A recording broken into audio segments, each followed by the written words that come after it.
Good afternoon, ladies and gentlemen, and friends of the Mahatma Gandhi Institute of Education for Peace and Sustainable Development. We're delighted to have you join us today for the second dialogue of Talking Across Generations on Reimagining Education. My name is Abel Kane, and as the head of the Rethinking Youth program, it's my great pleasure to welcome you to this second of three dialogues. We had our first dialogue last week, Friday, and today we are joined by two more youth, one from Lebanon and one from India, as well as our senior leader, Ambassador António Novo. But I will let the director of the Institute, Dr. Anantha Durayappa, introduce the TAGe, introduce the Institute, and introduce our delegates and moderator. Thank you very much. Thank you, Abel. Abel has given me quite a bit of tasks and he's told me I've got 5 minutes. So I'm going to let Chaker do the introduction of the panelists. But welcome to TAGe. The idea of TAGe kind of emerged a number of years ago when we looked at a platform where young people could have a frank dialogue, a flat plane, if I could say, use the term, with senior decision makers. So no hierarchy, no kind of titles, but just interested individuals who are passionate about an issue. And the only thing that separates them in this particular case is maybe age and experience. But what we wanted is to sort of share the enthusiasm and the innovation and the entrepreneurial approach of youth wanting change with the senior decision makers who have the opportunities to listen to and act on that. This is the second of this series of reimagining education. It was interesting in the first dialogue, nearly 59% of the 300 over attendees basically were saying that they were not happy with the education system. For many reasons. It wasn't just one single particular reason, but many emerged. But the disturbing trend is that the majority, nearly 60%, were not happy with it. And unfortunately, 25% were neutral. So there were very few who were actually satisfied with what we have. And I think that fits in very much with some of the science and evidence that is emerging, is that the education system meets the needs of a few, but not of the many, and we need to address that. So that's the challenge here. In this particular second series that we are talking about is about the what. The first talked about the why, and here it is the what.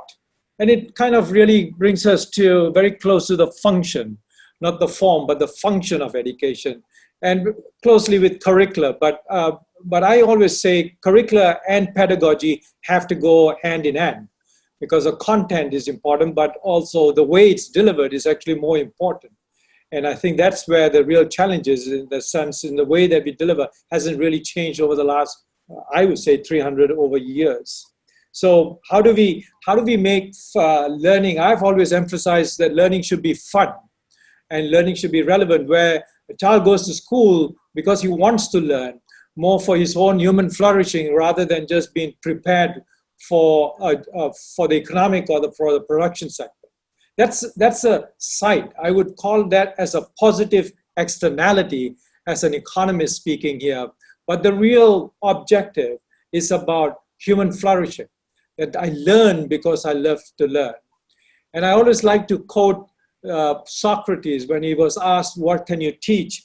The only thing he says is, I can teach anybody nothing but to learn how to think. And I think that's one of the traits that we need to really build into our younger generation. Attention regulation, emotion regulation. Science has really there's been a lot of advances in the neurosciences and the sciences of learning on how attention and emotion regulation, the emotional intelligence, is as important as the intellectual intelligence. And that has to be part of curriculum. I don't think we can just put that aside and just focus on knowledge and information, because the way it is digested, it really depends on the emotions. And there's very clear findings. We say emotions influence what we learn, and what we learn influences emotions. So they are connected, and the neural networks prove that they are connected, and that's where the challenge is.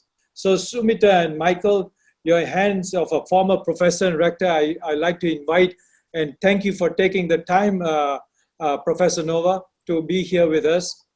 And I urge my two young colleagues here to dialogue freely, question and challenge each other. And while we kind of sit back and enjoy, as always, I leave Chaker to ensure that no one gets hurt in the process. And I'm sure we don't, because we are all empathetic and compassionate people.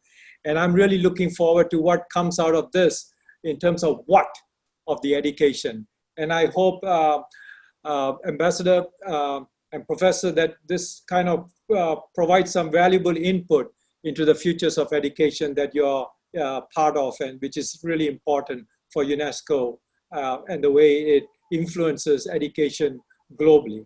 Thank you very much. I urge you to always have fun first in the process. Thank you, Ananta, and welcome everyone to our second dialogue of TAGe. As Ananta was saying, in our first dialogue, we focused on the why of education, and today we're focusing on the what of education. A couple quick notes about our session today. We have a Q&A section. In the Q&A, the audience is invited to ask us questions. Throughout the session, I will be, together with the UNESCO MGIEP team, will be picking up a few questions and asking. And then towards the end of our session, we'll have a Q&A with our panelists. Also, there will be some polls, questions that we will be putting up based on our conversation. And you are invited to also vote so we engage in this discussion. Today, we're joined by Ambassador António Novo, and Ambassador António Novo is Ambassador of Portugal to UNESCO. He's a professor and former director of the University of Lisbon, as well as a member of the International Commission on the Futures of Education. Thank you, Professor Novo, Ambassador Novo, for being here with us. And we have Michael and Sushmita, Michael from Lebanon and Sushmita from India. Michael and Sushmita, today, we'll be asking you based on your experiences, focusing on the what of education. And this is a great opportunity as well for you to speak freely, ask, challenge with Ambassador Novo, who's our policymaker today, and here for this, for this much needed merge between policymakers and the youth. One of the core things in TAGe is to engage this dialogue. And we'll start with you, Michael. You're in Beirut, in Lebanon, and why do students go to college? What do colleges do for students, based on your experience in Lebanon? Hi everyone. First of all, I would like to thank the UNESCO for this amazing opportunity and for their hard work for the education system, especially in Lebanon, when recently they offered to help rebuild schools and cultural landmarks that have been damaged by the Beirut bombing. And before we begin, Chaker, I would like to ask from each and every person watching us today to keep talking about what happened in Beirut, the Beirut blast that killed nearly 200 people and injured thousands. This blast was really heavy on Lebanon, especially in this time where we are facing an economic crisis and the pandemic. So I want to ask from each and every one of them to keep us in our prayers and keep donating to the Lebanese Red Cross. So coming back to your question, Chaker, what college do to students? Well, generally, college should be able to prepare students to face life challenges, to build a better society, to become the best version of themselves they can be. But unfortunately, in Lebanon, in my country, it's not doing that. It's doing the opposite. It's destroying the students. It's robbing them from their money. It's making parents go bankrupt by paying tuitions to private schools, because public schools in Lebanon are underfunded. They received in 2012 1.2% of the GDP of the country for the education system, and they are overcrowded, especially after the Syrian refugee crisis. We have over 61,000 Syrian refugees in public schools. So public schools are not an option for the Lebanese students. They go to private schools where they teach them how to be, in an indirect way, how to be sectarian, because every school is based on a political party and a religion. They teach them how to focus on issues that do not matter for the country, and they lack teaching them about issues that actually matter, like, for example, climate change and how to fight for their rights, how to criticize their government. So what college do for students in Lebanon is not enough. Michael, so usually for colleges, they prepare the student for the future. They provide skills, they provide knowledge, learning experience. You're saying that this is not the case for colleges in your country. Is there a question here you'd like to ask Ambassador NÓVOA, based on your experience with the education system currently, as you described it in your country? Would you like to ask Ambassador NÓVOA a specific question based on that? I would like to ask Mr. Ambassador, how will the UNESCO and the NGIEP focus on, first of all, funding Lebanese public schools who are affordable and accessible to every Lebanese person, to encourage the education for every citizen in Lebanon, and especially the refugees? And do you have a plan, a solid plan, to encourage people to go to school, to make them love going to school? Hey, good morning. Good morning to all. Good morning, Michael. Good morning, Chaker. Good morning, all the people involved in this very interesting and very nice conversation. It's indeed a pleasure to be with you in the Mahatma Institute with their very, very wonderful and important tech discussion involving young people in the discussions about the futures of education. And of course, that in our role in the Commission on the Futures of Education, we have a much broader mission. We are trying to think about 2050. We are trying to think in several decades from now. It's very interesting to know that this International Commission was launched by the Executive Board of UNESCO before the pandemic. So it was something that you were doing before all this crisis. And of course, it related with two other very important moments in the history of UNESCO, the FOR report on 72 and the Delors reports on 96.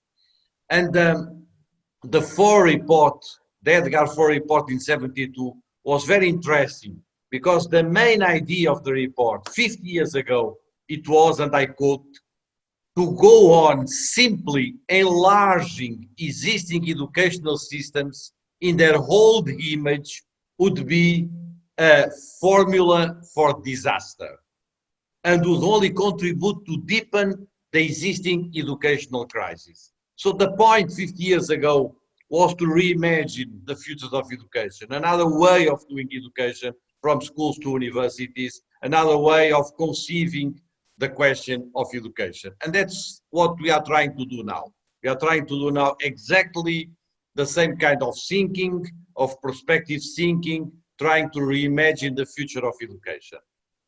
And it's very interesting to know and to understand, and I will go to the question of Michael, that the last policy brief issued by the United Nations Secretary General, António Guterres, he pointed about 4 main issues for education in the present and in the future. The first one was the idea of reopening schools during this pandemic crisis. The second one was about funding and investment. And that goes to the question of Michael. And so we cannot afford that this crisis will transform itself in a crisis of funding and of investments in education. And it can happen. And it can happen because societies will be more favorable of going in investments in health, in public health, and of course, which is obviously necessary, but we cannot forget education. The third one, which relates also to the question of Michael, is let's go to the people, to the students, to the regions, to the countries that have more difficulties, that are more fragile, that are more difficult to reach out, and that's what we need as an international community to put our energies. And the fourth one, which is very interesting, it's all these needs that we reimagine the future of education. We cannot do it with the old systems of education. We cannot do it with the existing educational systems. We need to do something better and something more and something different. And that's why for me, as member of the International Commission, I'll be listening to your questions. We need your questions. We need your participation. We need your ways of thinking. And we need to go bold on this kind of thinking about learning to become. That's the provisional title of the report, the learning to becoming. That goes a lot with the introduction of this TAGe conversation by Dr. Ananta, talking about human flourishing, and the idea of learning to become goes very well into this idea. In a more precise way about the question of Michael, UNESCO is not a founding institution. So in the United Nations system, you have the Education Commission, which is the international commission chaired by Gordon Brown, the former British Prime Minister, which is in charge of questions related with funding. But of course, that the position of UNESCO as a leading agency for Agenda 2030 and the steering committee of the SDG 4, the Sustainable Development Goal 4, which is quality education, we can do a lot of advocacy in that sense, and we are trying to do it in collaboration with the United Nations Secretary General and this kind of policy brief, and we hope that we can find some solutions as soon as possible, but knowing that in our case, the International Commission, we are in a kind of more forward-looking vision and not in a kind of immediate present. But of course, your question is crucial and it's very, very important. Thank you, Ambassador NÓVOA. So now I'm going to open the question, the first poll actually, before me and Sushmita will comment on this question and talk about this 50-year vision even going into the future. So I'll ask from the UNESCO MGIEP team to please put on the first poll, which is, what do colleges do for students? And this is the main core of our conversation today, is the what of education. So the question is up on the screen. If you can choose your answer. And then Sushmita, Michael, we were talking about what do colleges do for students today, and Michael talked a little bit generally what should colleges be doing for students, and then Michael commented a little bit of his experience of college in Lebanon. For you, Sushmita, what will colleges do for students 50 years from now? Ambassador NÓVOA is mentioning about the vision, the long-term vision. So if we want to, think 50 years from today, what will colleges be doing for students? So as such, like nowadays when colleges recruit students, so what they say is job security. So job security is one of the major reasons why students get into college and finally land up in an insecurity. This is mainly because they don't get into jobs that they like to do. It's like a mass hysteria that they follow what the placements give. So in the near future, when people start finding where their passion lies, they can get into jobs that they would like to do. So when they start doing what they love to do, like in the coming years, you can see people flourishing, as the director quoted, or you can even experience what you call holistic human well-being. like the economy may improve and you can come out of poverty. So like people have to identify what suits them the best and work towards that direction. Like 50 years from now, like I don't think only modes of education might change and things would remain the same. Like the platforms might change, but what you learn is still going to be the same. So we're talking here, Sushmita, about colleges being the place that provide us with the job, with the economic empowerment, and you're also talking about college is the learning, discovering our passion, and doing what we like. This balance in colleges today and in 50 years. How do you see us achieving more balance so that the college is this holistic experience that you are mentioning? How do we reach this holistic, vision for what a college does for students? So I think these days, colleges battle for academic success rather than, say, achieving what they like. So now say if you take the engineering colleges in India, they battle for the top-notch ranks and the placements that they would get, leaving behind building up their skills.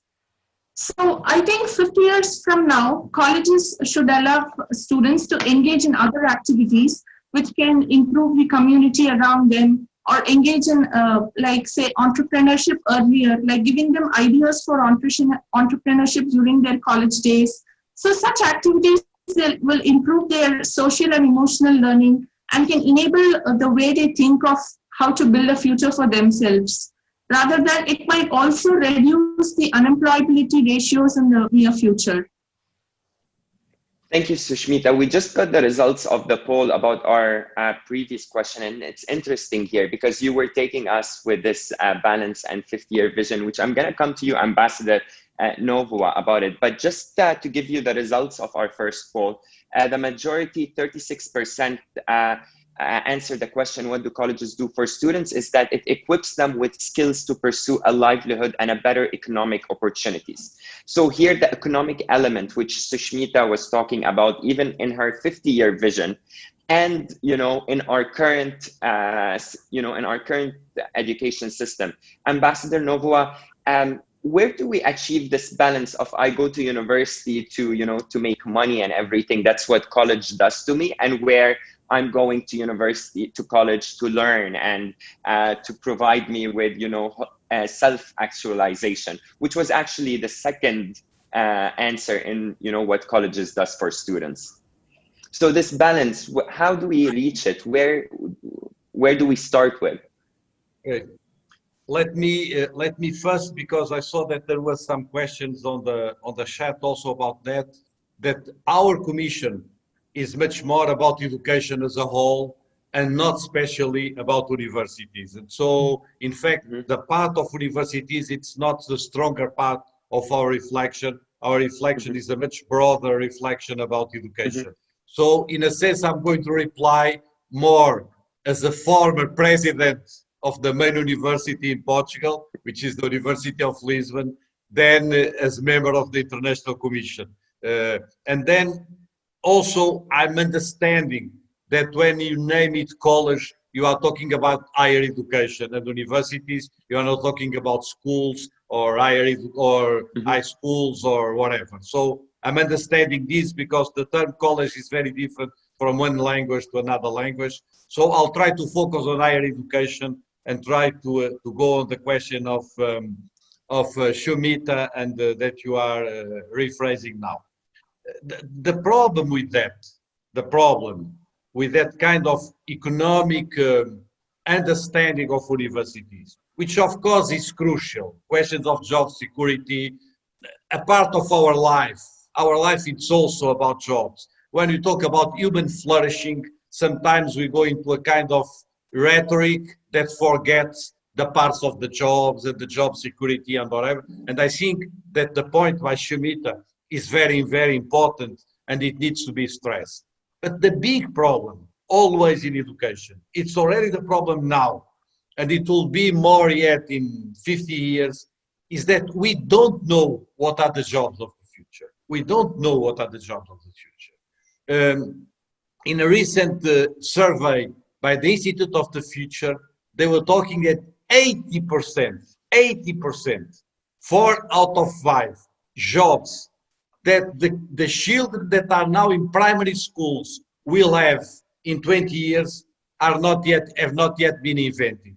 And so our problem is that we don't know exactly what is the idea of the jobs of the future. And so what we need to do in terms of higher education is to have a kind of development of all kinds of competencies, of all kinds of ways of thinking, of critical thinking, of giving the people the tools, the intellectual instruments, the technical instruments, the technical tools to do whatever they are going to do in the near future, and we don't know what it is. We don't know what kind of jobs societies will do in the future. And the developments that we are seeing now, we like it or we don't like it, about robots, about artificial intelligence, about all kinds of automation, about all kinds of things that are changing, but changing at a high speed in our society,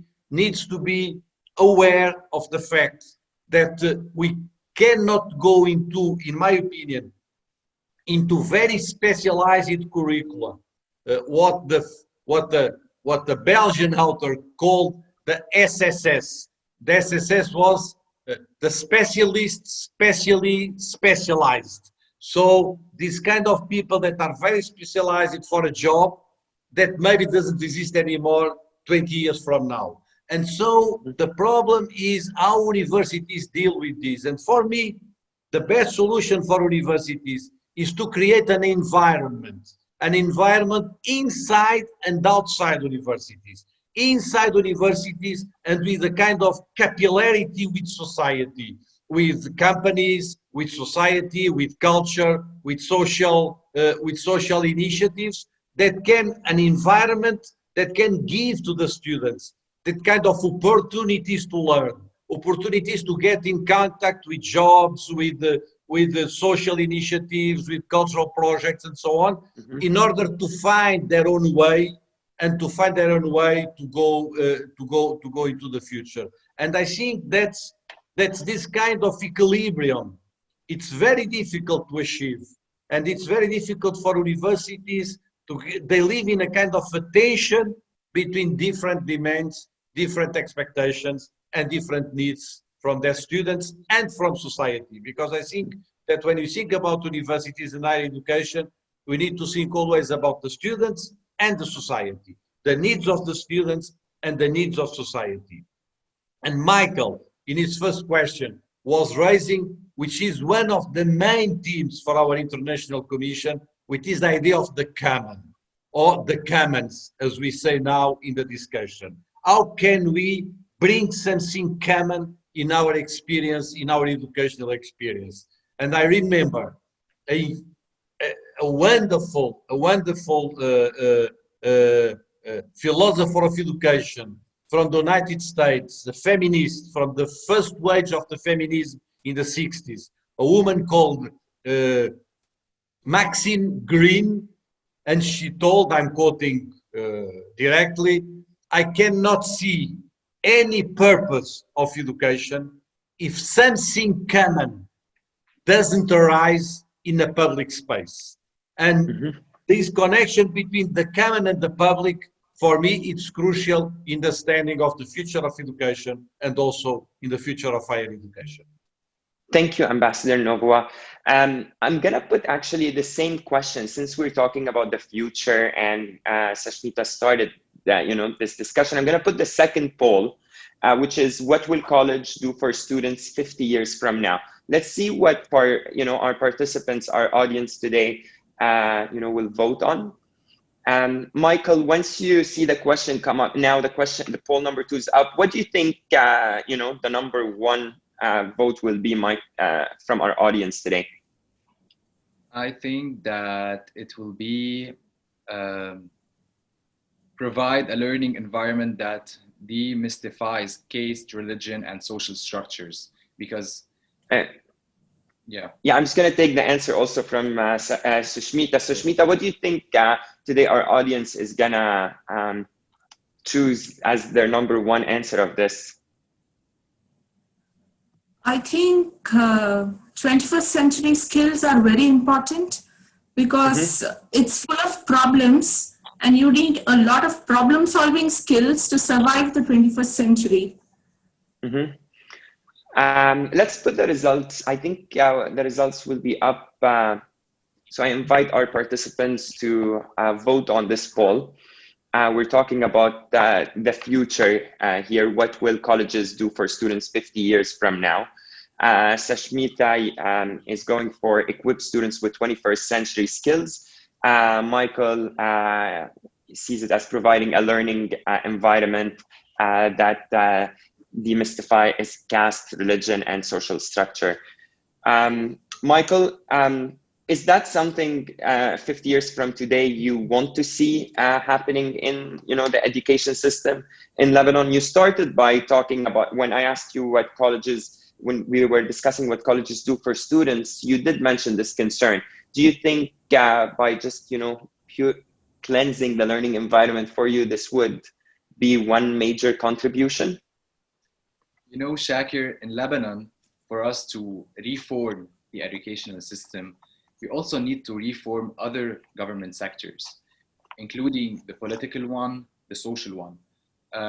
Religion in Lebanon, for those who don't know much about Lebanon, Lebanon is a country that is very diverse in regard to religion. So religion has managed to infiltrate every sector in the country. For example, the political one, political parties are founded on religion, as well as the educational system. Schools, you have Catholic schools, you have Shiite schools and Sunni schools. Every school is based on a religion and teaches its religion. And that is something bad, because that teaches the students to be, in an indirect way, some sort of sectarian, and teaches them to put their loyalty for their religion above their loyalty for their country. Michael, 10% actually of our participants today do share with you your answer. Almost 49%, almost half, do believe that colleges will in 50 years be equipping students with 21st century skills, which is needed for the economic empowerment that Sushmita was talking about and we discussed with Ambassador Novo. I'm going to put another poll actually up right now, and then we'll be discussing it, all of us. What will students be able to do when they are done going to college? So we're going to put our third poll up right now, and then so we have the jobs, we have to become informed, researching and innovation, active participation and betterment of society, and able to look for further education. Sushmita, what will students be able to do when they are done going to college today? So if I am graduating today and in India, based on your friends, what will I be able to do? So I think for this question, like anybody who graduates out of a college will immediately find a job, because most students in India are not economically very much able to pay those fees. So they would have surely taken some form of loan or something. And there is some stress from the society that forces them to do the job that they get rather than pursuing what they would do. So again, they would continue doing that for say 2 years or 3 years, and again come out of that job, again pursue another degree, say a higher degree.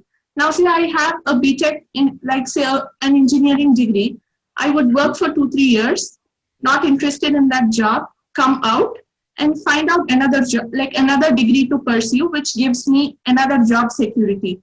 So again, after repaying my first loan, I get another loan, go give it to some costly B school, get into an MBA degree, and again find out another job that they give me, again not happy. So this continues, like say for 15 years or so, like you say all that you have spent at the end of the day becomes a sunk cost that has, like, say, no return, no point of return. And after 15 years, they try finding out what they do. So if you look at India, like people do like irrelevant jobs, say they would have an engineering degree, end up doing acting or get into music. Say after 15 years of education, they find out their passion and get into those jobs. And Ambassador NÓVOA, one of the questions, thank you, Sushmita. One of the questions actually to you was, you mentioned that Dolores and other reports. What has changed since these reports, and how will the next ones be different? Well, we had at UNESCO 2 major reports. So the 4 report, 72, that I mentioned already, and the Delors report in 96, 25 years later. And now we are getting a 3rd report on the future of education. I believe that in the first report, the 4 report, it was a moment of big question of societies. It was the end of the 60s, beginning of the 70s. It was really a moment of big discussions. People like, maybe you don't know them, but people like Ivan Illich or the Brazilian Paulo Freire, they were engaged in these reports. And so it was really a very interesting time in terms of educational discussions. And I think that what came out about this report it was the idea of lifelong learning. The idea of lifelong learning was first conceived inside this report and the movement that led to this report. And it has been for the last 50 years a very important concept in education, even if sometimes in a very bad, considered in a very bad way. So it's not always, it was always a brilliant space, it depends on the policies, but it has been very influential throughout the last 50 years. The Delors report in 96 was more technical in a sense. It was not so critical, it was not so inspirational, but it came with one idea that was a very important idea, that education was important, not only to know, to do, and to be, what has been the trilogy of education always, how to know, learn to do, and learn to be. But the 4th pillar was very important, and that 4th pillar was learning to live in common with others. And the idea of learning to live in common with others was the 4th pillar of the Delors report, what was important. And the world now, with all the fragmentation, with all the intolerance, with all the racism, with all the xenophobia, is showing the importance of this 4th pillar in terms of education. Even if I think that the Delors report is a little outdated in a sense.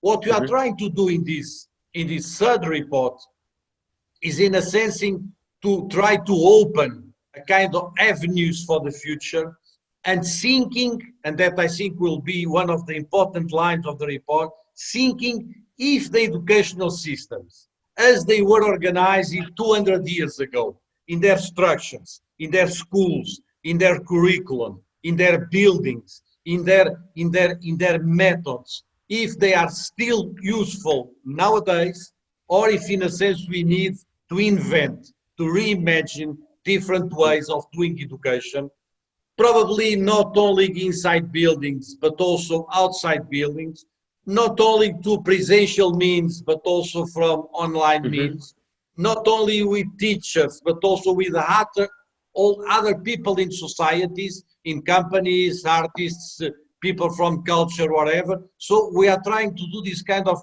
reimagination. And in this sense, our report tends to be, in a sense, much more disruptive, in a sense, than the 2 former reports, the 4 and the Delors report. Thank you, Ambassador.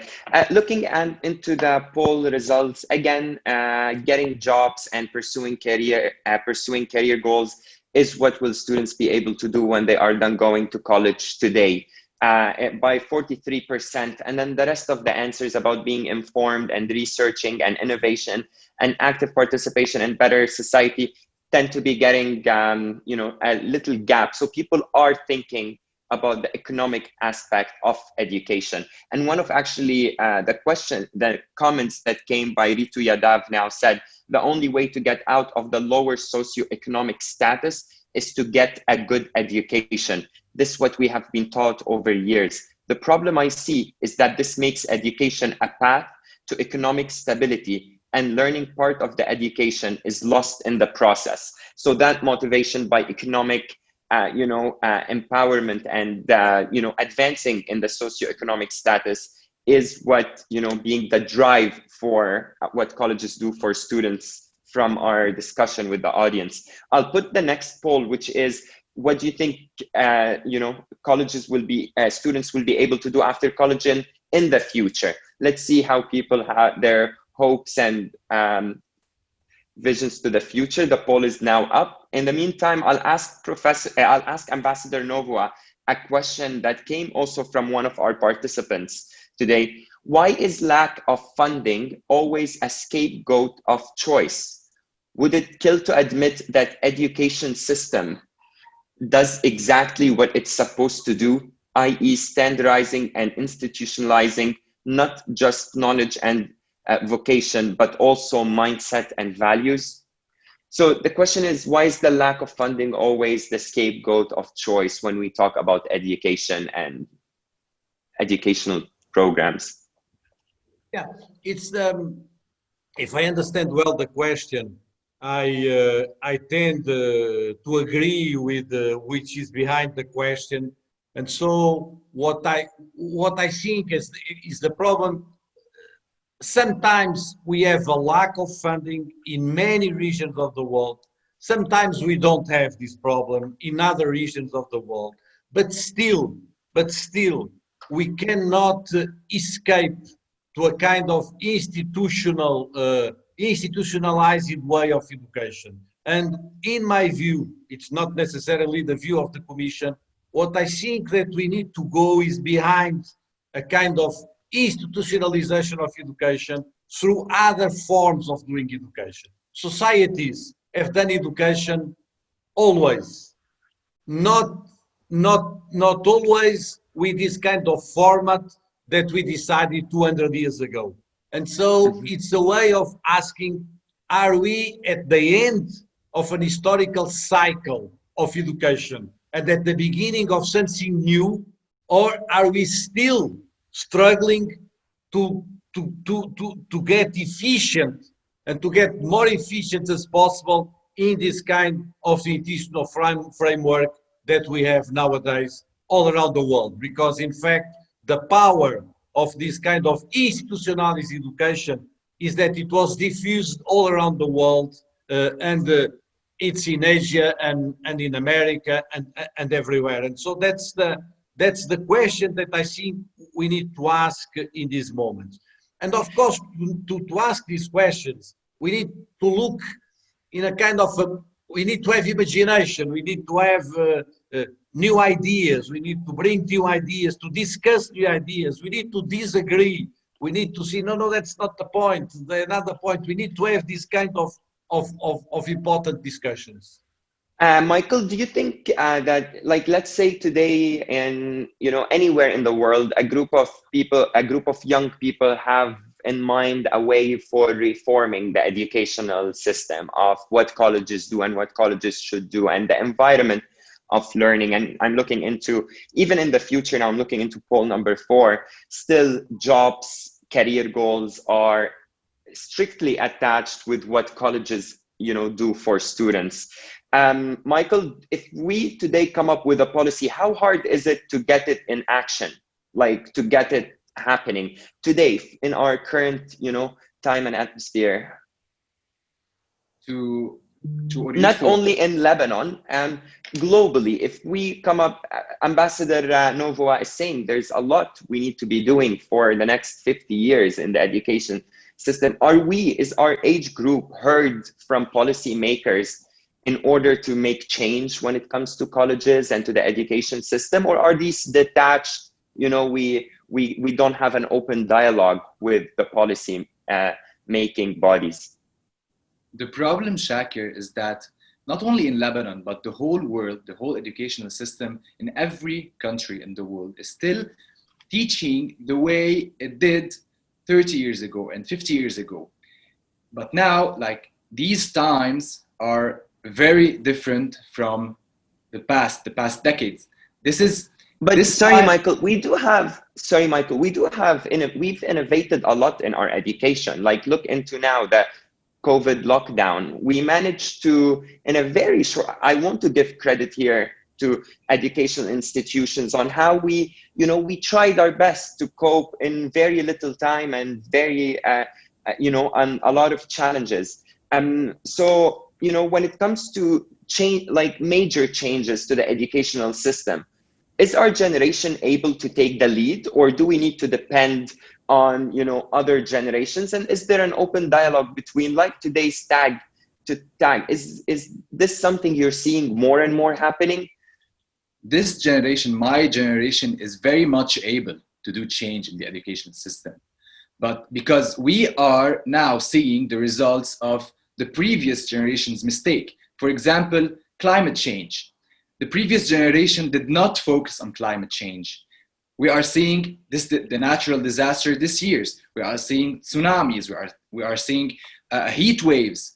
This negligence towards basic issues that scientists predicted will happen if we're not avoided are happening today, and we are seeing them. And we are seeing the mistakes that the previous generation did when they were being taught. And our future generation will see our mistakes, the mistakes we did, because every time is specific. Every times change a lot and very quickly. So you're talking, Michael, about doing, the society. So let's talk about the society here. Get straight to that. Our poll number 5, I'll put the question up, and then Sushmita and I will discuss it, and then Michael and I will discuss it. What is a better society? We have, we've seen a very direct link between society and education here. So what is a better society? Sushmita, what is a better society for you? So it's like having access to quality education, as it's there in the poll, like the first option. So I think I should share with you what I read. So when I was preparing, like, say, reading through a lot for this TAGe, I was curious to know which country has the best education system. So that was the time I got to know that Finland has the best education system. So I wanted to try a contrast between what's happening in my country and what's happening in Finland. So in Finland, there is free education till class 12, and there is something called a square meal that is given to every child who attends school in the afternoon. So, and there is a scholarship for higher studies based on the social status that you hold. So I felt all this is there in India also. And why are we not, like, flourishing so much as in Finland? So what's fundamentally going wrong in India? So it was in between this post, what I was reading, I saw something about the state of Haryana. So to say where is Haryana? It's a state in India which has around 30 million people with 15,000 schools. So in the year 2013, even the government of Haryana felt, so why is the education system in Haryana failing so miserably? Like, say, an 11-year-old child would not be able to do basic arithmetic or, say, construct a grammatically correct sentence. So that is what we expect from an 8-year-old. But in case of Haryana in 2013, 11-year-olds were not able to do this. So this kept them thinking, what can be done? So they tried many things, like, say, hiring new principals or, say, training school teachers. Nothing worked. So that was the time they got in touch with, say, an NGO organization. So they came in, they started, like, say, thinking about what can be done. So they started identifying NGOs and their work. So they felt none of them were scaling. That was mainly because of the Indian population. So they thought, okay, this won't work. Let's go into the schools and see what's fundamentally happening inside schools. So that was the time they realized teachers did not spend time teaching. That was one major drawback that they felt.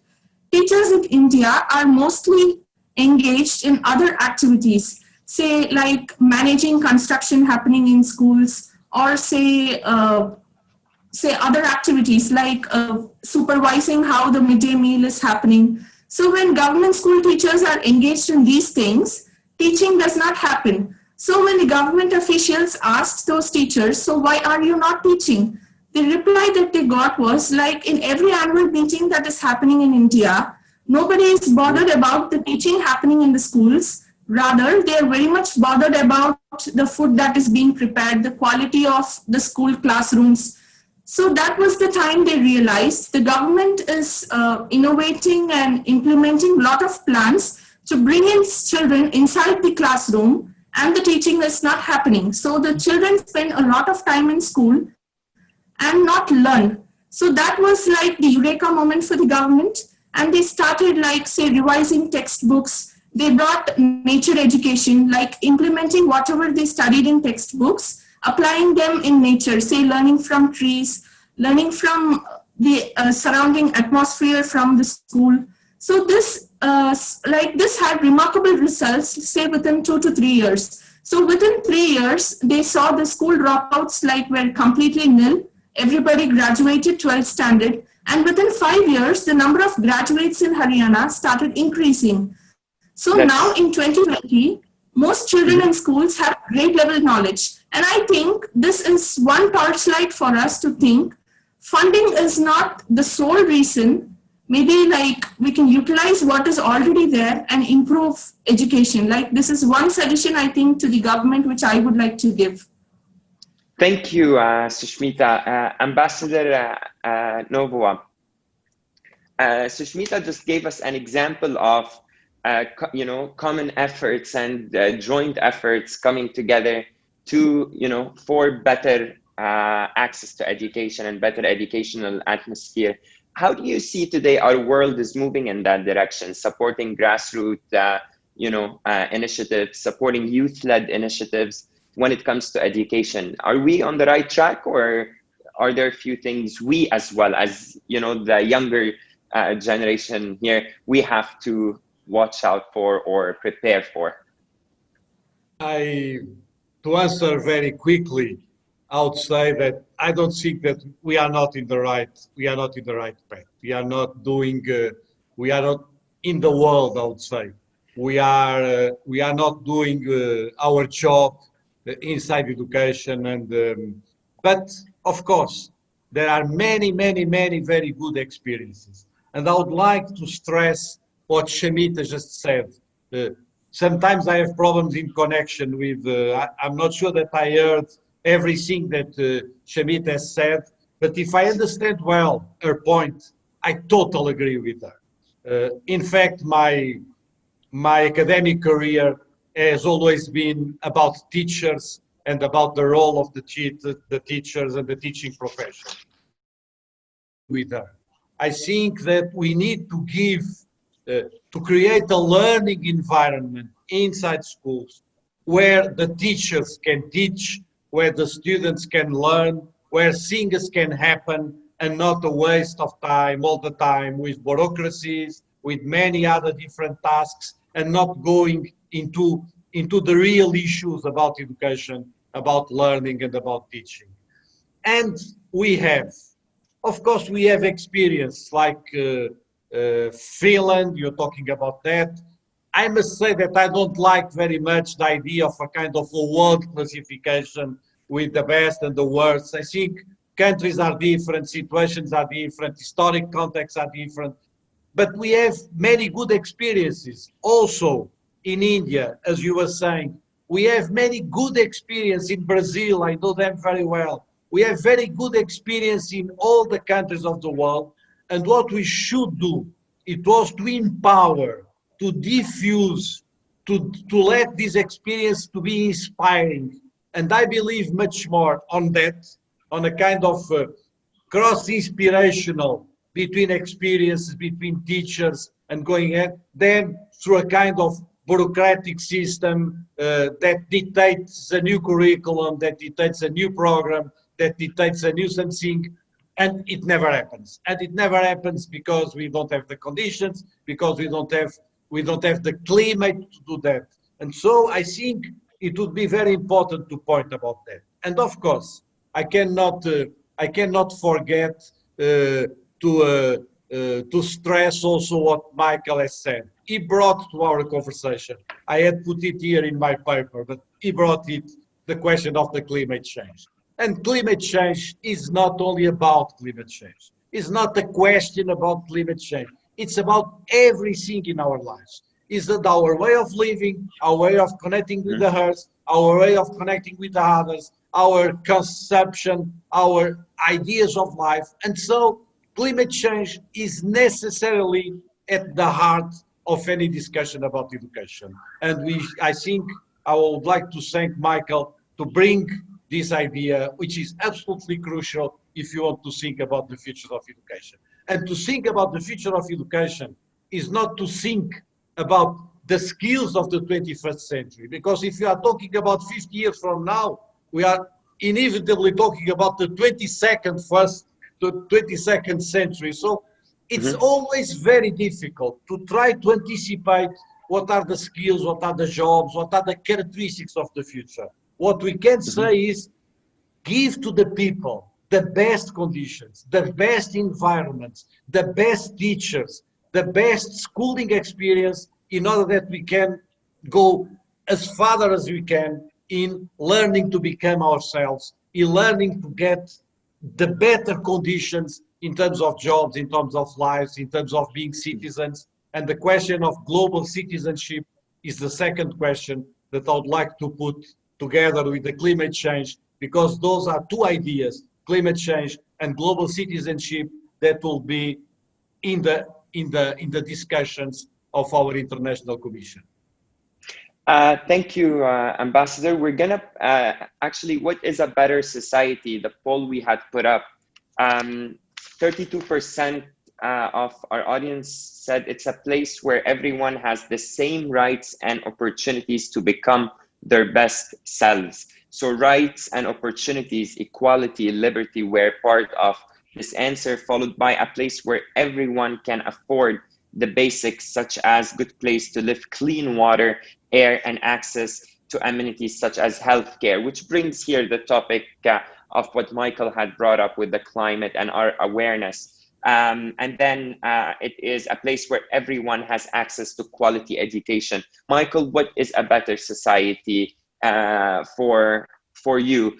You had talked about, briefly, what is a better society for Michael before we get to how education is related to that. A better society, Chaker, is first of all a society that is aware of everything that goes around it.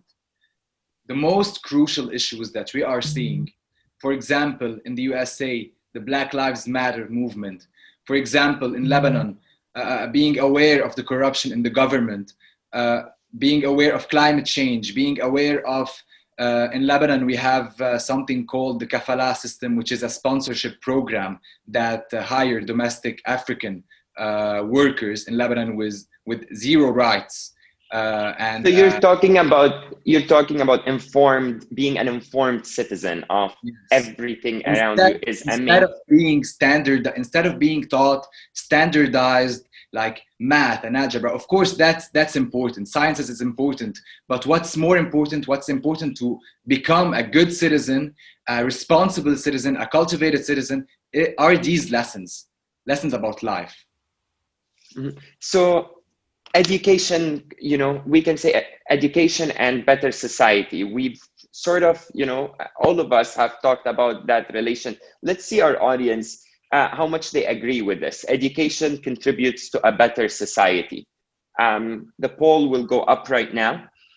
And then we can, Michael, education and society. So how does education contribute to a better society? It contributes. So you talked about this. You talked about the better society and its relationship to education. Let's take it back to education towards a better society. So you talked about informed citizens. You talked about movements. You talked about how does education relates to that. Education is the tool we have today to build our future generation, how they think, how they act, how they will voice their concerns, how they will be observant of everything that goes around them.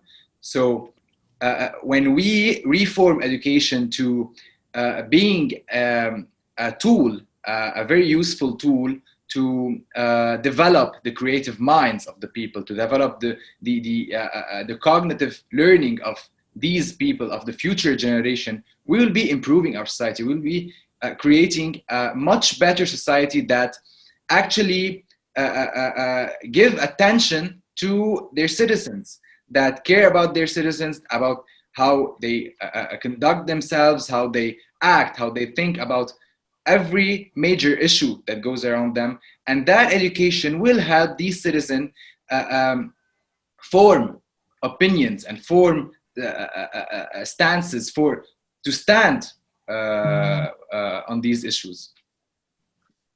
Thank you, Michael.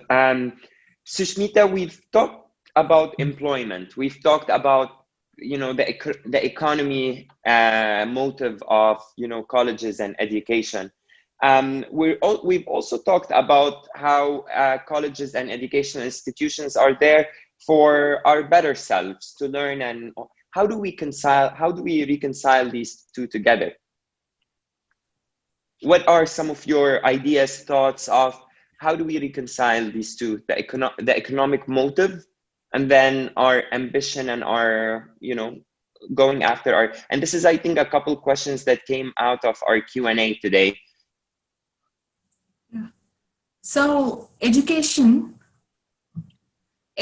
should more often focus on enabling a student to the ability to learn new things and relearn and unlearn things. So I think this is one key skills that they can learn for the near future, because this is like what we are facing today is an unpredictable job market. So say 50 years from now, we don't know how the society will change and what skills we might require. So this relearning and unlearning skills is very essential. So that to bring in that into education, we must shift from say textbook-based learnings to problem-solving skills. So now say with improving technology, we are like graduating out of colleges like say reservoirs of information. But in the near future, the society will not need these information, like it will already have those information. We need people who can take out important, say, keys from those information and enable change for the society. So I think a better society would be possible if we are prepared mentally to change our understanding of things in the near future. Ambassador, thank you, Sushmita. Ambassador, one great comment on UNESCO MGIEP social media platforms was someone who suggested that students should start getting paid to go to universities instead of the other way around. What do you think of, it made me at first, first I laughed at it, and then I was looking, I was like, maybe this is a good way to, to keep the motivation going and then push students to the right educational paths of choice. What do you think about paying students to go to school? That's a very long discussion about that. You have thousands and thousands of texts with that idea, which is related what is the economic function of universities, and if people, and in fact you have, for example, in military schools or even in normal schools for teachers, for a long time, people were paid to attend these kind of schools in order to get the job and the training, etc. It's a very long discussion, and it's impossible to have it now. But I can understand the point, and the point is a very good point in terms of the role that the education of a student gets to the society. And if you say that education it's connected with a better society, then maybe we can think about these kind of ideas, and we should have a discussion on that. Michael, we were talking about the economic, the economic motive of what colleges give us. So that's what we look into it, and of the self, the self bettering ourselves and our learning experience. And how do we reconcile these two as a society, like as a whole society? How do we bring these two to be aligned so that we are going to college to learn what we like and to work in it and better ourselves economically?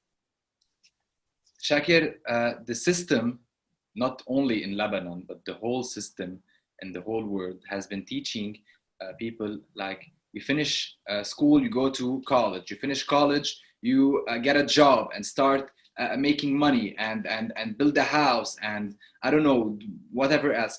They were not focusing on what the person can achieve and what the person will get by being educated, by being informed.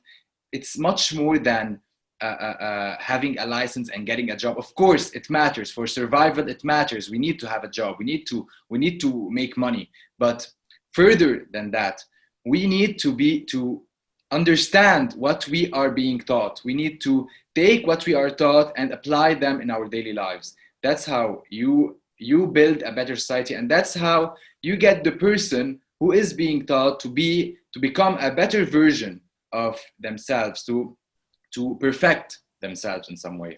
Thank you, Michael. Sushmita and Michael, I want you to think of, based on, we've been talking about the function of education and the function of college and that hub where, what do we look at college for? And we've talked about the economic, we've talked about the social element.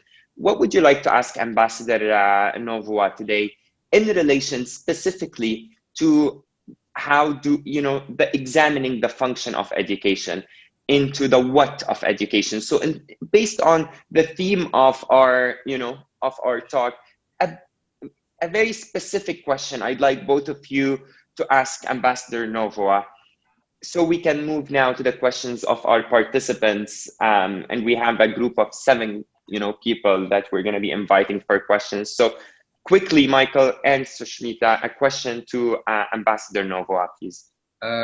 Mr. Ambassador, I have a question for you. As I mentioned before, the Lebanese government allocates a very small percentage of its annual budget to improve the education system.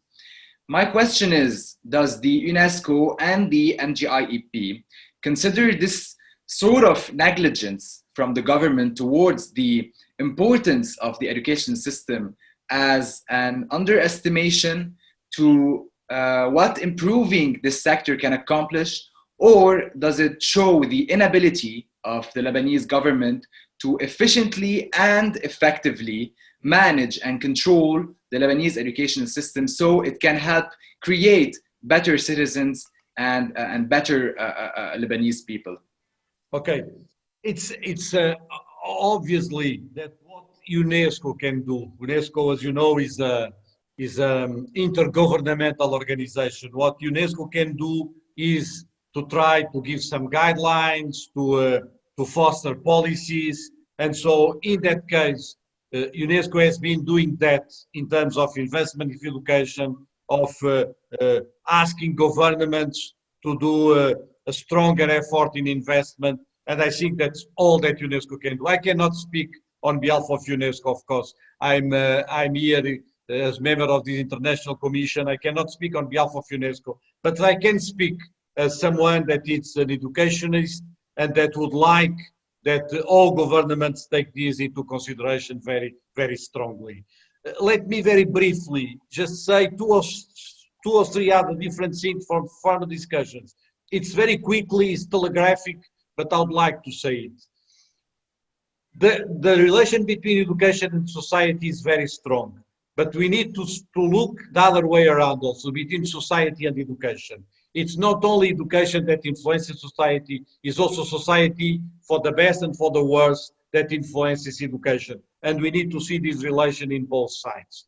Then to quote a professor of linguistics Michael Epstein that once said, "What is the role of universities?" And he replied, "Is to educate humans by humans for the sake of humanness." And so the idea of the sake of humanity, it's very important.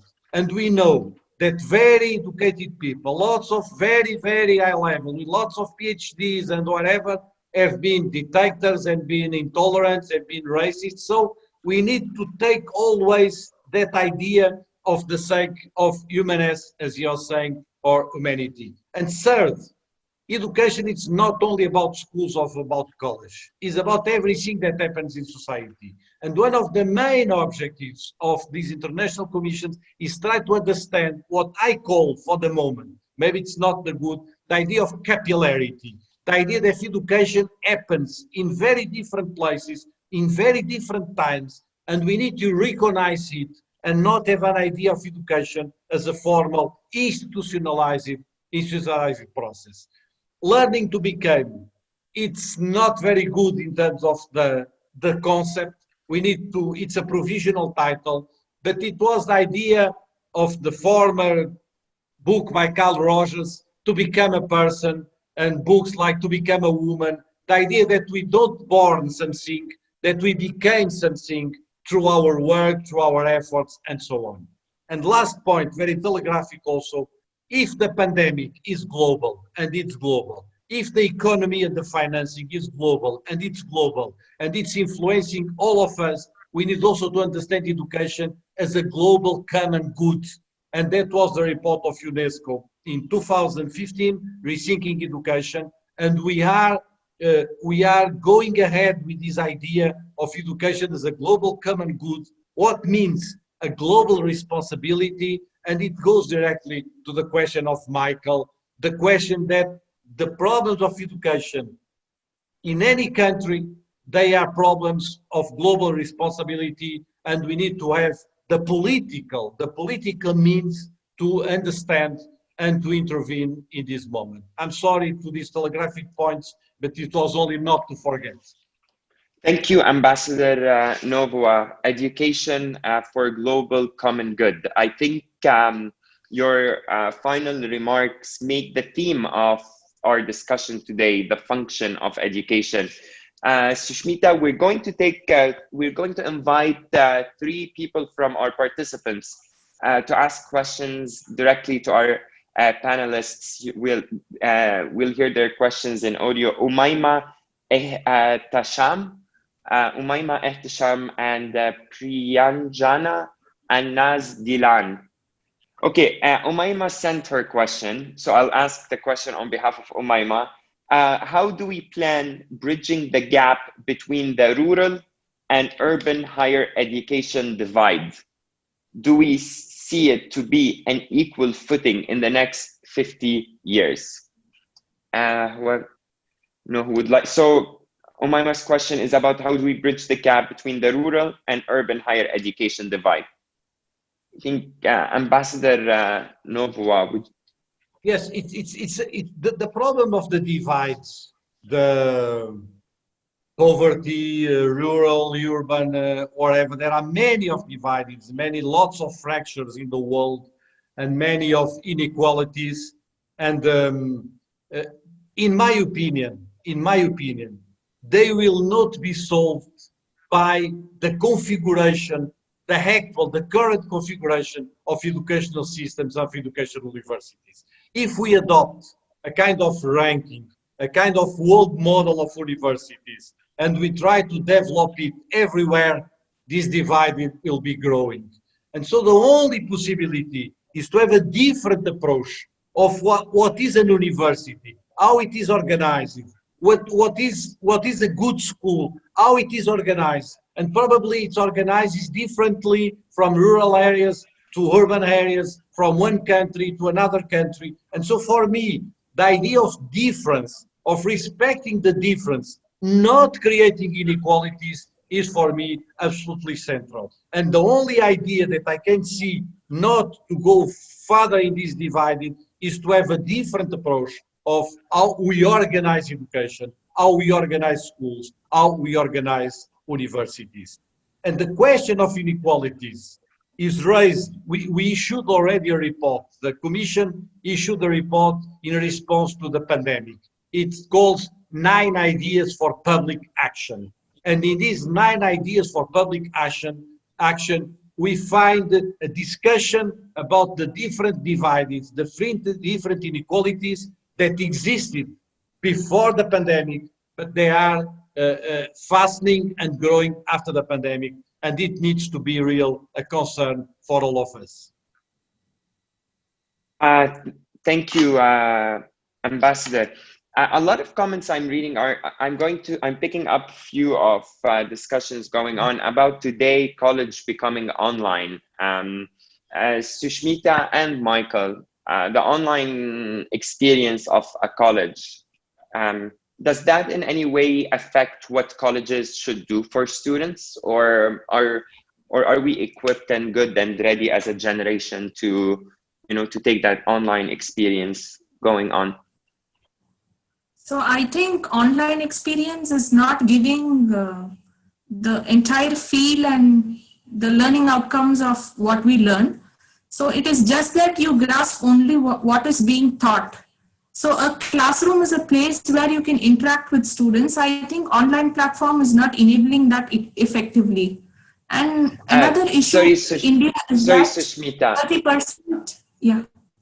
Sorry, on that point, just to dissect it, because I'm also getting same questions now about online, even from Nazdilan from Iraq is asking Mr. NÓVOA, what are the future plans for, specifically as well for UNESCO and MGIEP for the development of online learning in the developing countries, which is something Sushmita is also saying now. How ready, how equipped are we for this shift and these shifts to online classes without affecting what colleges are meant to be doing for students, that experience Sushmita had been talking about.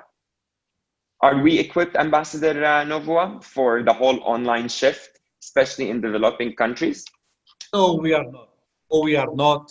And we are facing many, many difficulties on that in many countries in the world, but even inside some of the developed countries. It's not only a question of some countries and regions, it's a question that is raising all around the world. And we need to take it into consideration. We need to see that was one of our 9 ideas on the report issued by the International Commission is about that. And it's framing very clearly the importance of closing this digital divide.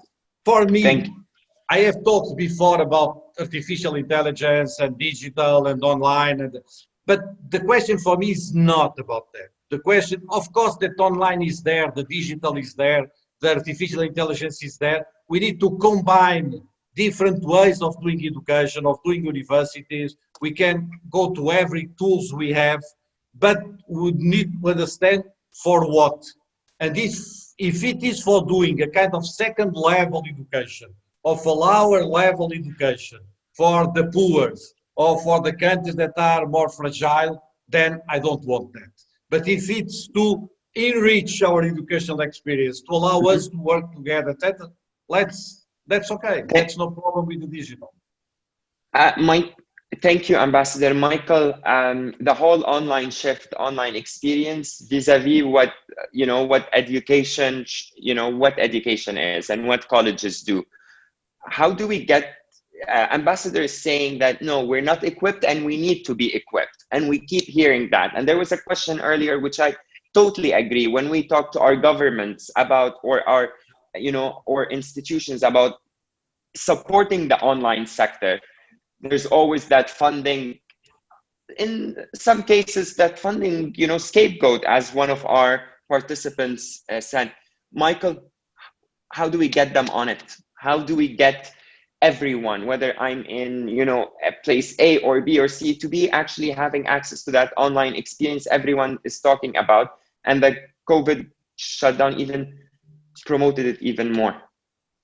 Chaker, the shift from school live education to online education was very surprising for the whole world. But most of the nations, the like the United States, the European nations, are ready to conduct online based on the technicalities. They are ready to conduct online classes.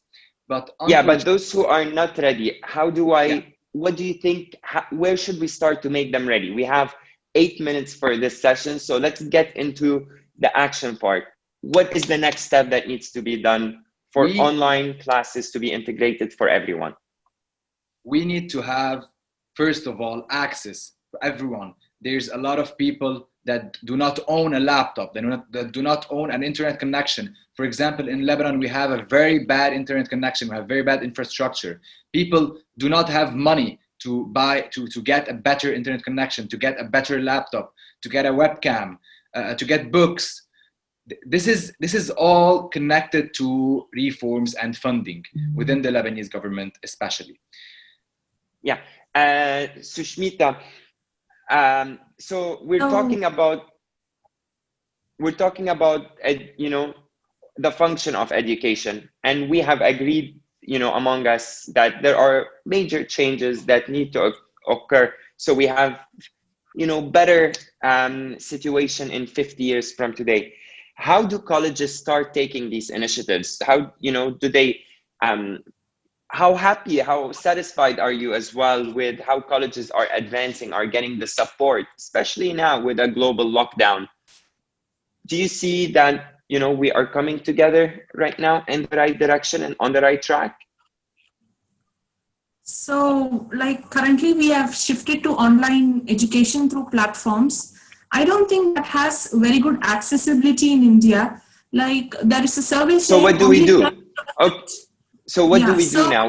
Who do we have to, if I tell you we have to call someone right now, get you on the phone with someone, and you have to tell them, ask them for a favor about accessibility of internet and its integration in education, who would you call and what would you ask them to do? So there is one point of hope that, like, India has very good accessibility with televisions. So even the Tamil Nadu state government have started many channels where they teach through channels. Mm-hmm. Say based on classes, they have channels. But the drawback is that they have introduced 1 or 2 channels for, say, the whole school education, say from class 1 to 12. Maybe we can use television as a platform, which is more accessible than a smartphone. So even our government has been distributing free televisions right from the year 2010 or 11. So by now, I think 80% of the population must have a television. So this might have a wider accessibility than the online classes happening through Zoom or But Sushmita, would that be okay? So we do have right now the television as the place for education, but still the problem there is that, you know, there's the internet, which today in our day and time, it has become very essential, even in surviving a pandemic. So how do we start? How do we begin as a society, as our generation? Where do we start from in order to have, you know, that online experience available and accessible to everyone? Michael, who would you? Sorry, Michael or Sushmita, who would you guys, you know, who would you guys hope on to call first and say, let's get started on something? In my case, of course, it's not the government. We cannot call them. We need to call each other. We have, our only hope is each other in Lebanon, the people, my people, the generations. Let's think even on a more global spectrum. Today, our generation has openness to talk among, look at us today, one in Beirut, one in India, one in Lisbon, everyone is somewhere. Are we talking to each other as a generation about the function of education and how we can make it better and these things are these discussions open to you guys? By comparing educational systems in each country with others, like when I compare the education country in Lebanon with the one in Lisbon or India, we can get the advantages and disadvantages each one has. So by comparing these educational systems, we can put some sort of plan, we can put some sort of include ideas to make them better and make them more inclusive of everyone.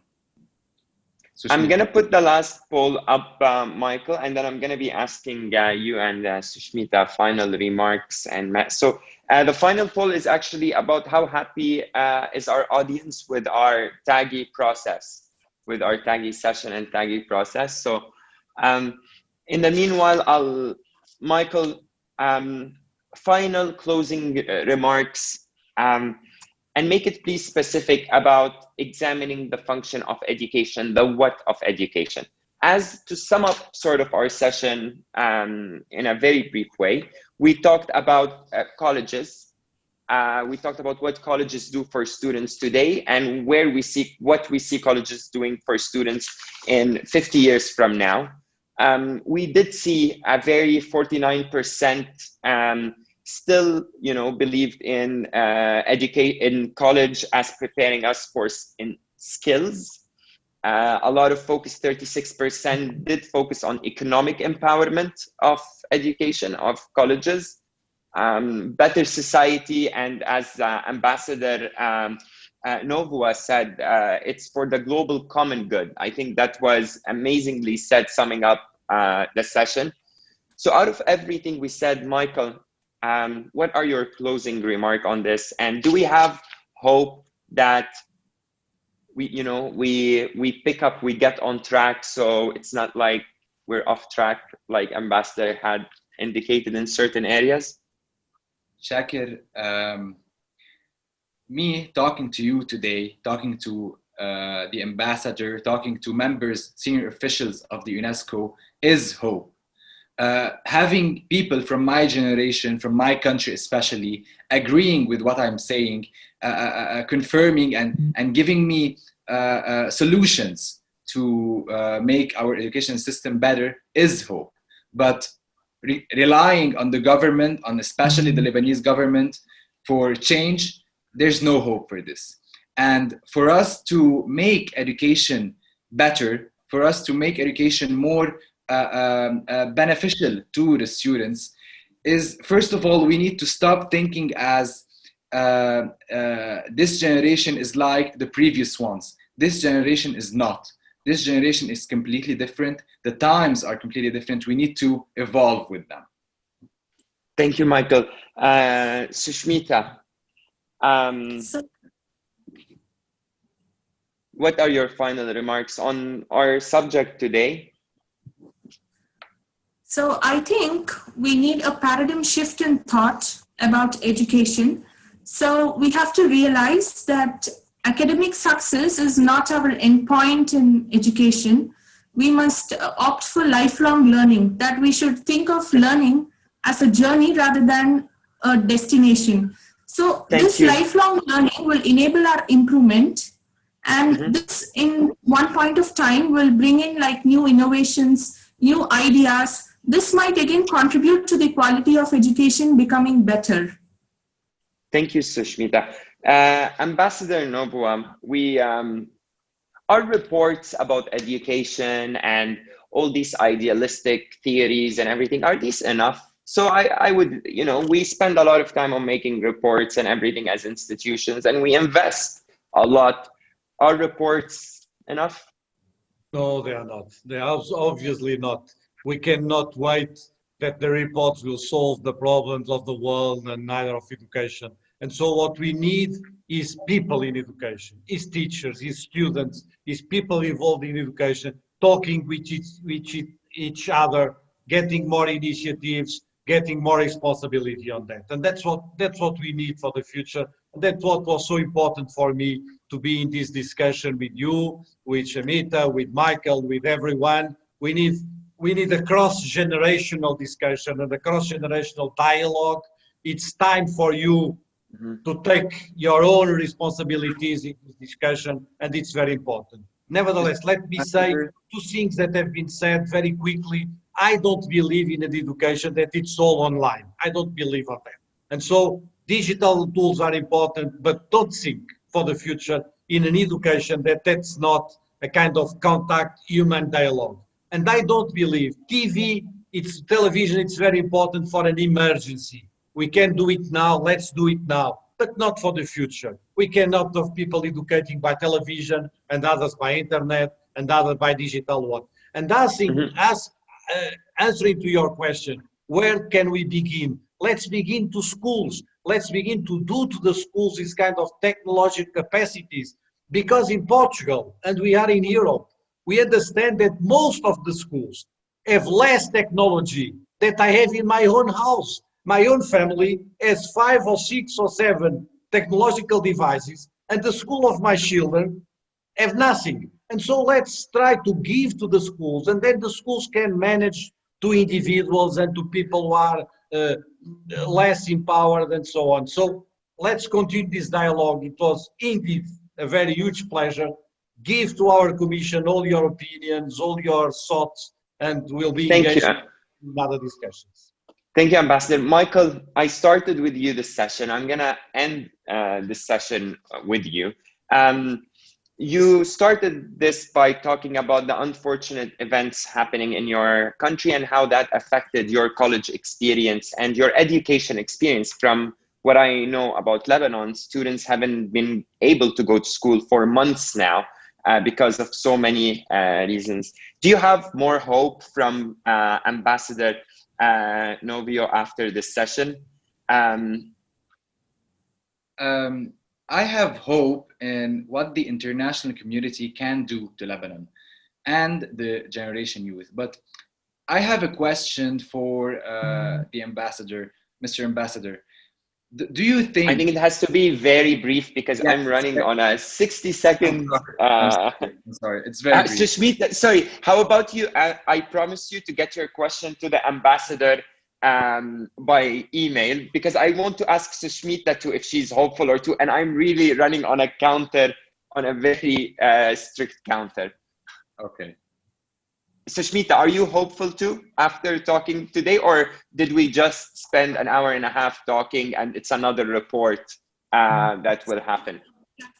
To discuss about education is like a eureka moment in the field. So I think this is the point of change where people start exchanging ideas for change, and that has happened. So I still do have hope for the future. You are still hopeful. That's great. Yeah. Ambassador, I really hope we have, we take action. What you were just saying is something I did here 20 years ago as a 13-year-old back in 2000. So I really hope now we have realized, the vulnerability we're going through of this pandemic, maybe our wake-up call to take action, that Michael, Sushmita, and all our speakers in these TAGe dialogues are leaving us with one call to focus on education, on bettering education. And today, from few comments, let's do less reports, more action. So from this spirit, I'll take it back to Abel from UNESCO MGIEP. Thank you all thank you, Michael, thank you, Sushmita, thank you, Ambassador NÓVOA. And Michael, I promised you to put you in touch with Ambassador NÓVOA for your question. Thank you. Perfect. Thank you. Thank you all. Sorry, there's one more thing. Let's see how happy people are from our session. So if we can put the poll results, and then I'll give it to Abel. Abel, we're just gonna see how great. 47% they're happy, 36% very happy, 13% neutral. So we did well, guys. If you can just let us know on UNESCO MGIEP how we can, things you'd like to see in the next session. Just comment on posts, questions, and thank you, everyone. All yours, Abel. Thank you very much, Chaker. Thank you, Sushmita, Michael, Sushmita from India, Tamil Nadu, Michael from Lebanon, Ambassador Novo. A great pleasure to have you with us. Thank you very much to Priti and Atul, our in-sign language interpreters. Thank you to the United Nations Resident Coordinator Office of India, Youth KHAZAAL and Yuva, two very large Indian youth NGOs that have been really helping us with our partnership. And within the UN family here in India, thank you very much to UNICEF delegates listening today. I truly hope you've enjoyed this dialogue. It's critical that UNESCO MGIP receives all of the comments of youth from all over the world so that we can put this into the strong report that gets presented to Dr. Novo, Ambassador Novo, and the UNESCO Commission on the Futures of Education, so that your voices, your thoughts, your hopes, your dreams, your data, your evidence, your solutions, all of that gets reflected in this new UNESCO report, Learning to Become. Thank you very much.